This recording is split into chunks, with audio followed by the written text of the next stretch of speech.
Hi guys! Ayun, namamalingki ako. Char.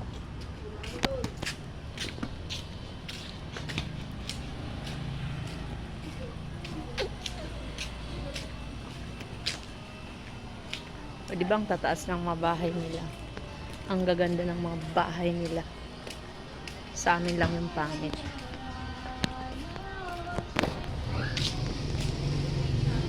Di ba? Wala kasi akong tripod. So, sasamahan ko kayo guys. Ayan yung bahay namin. Dami naka-parking na sasakyan.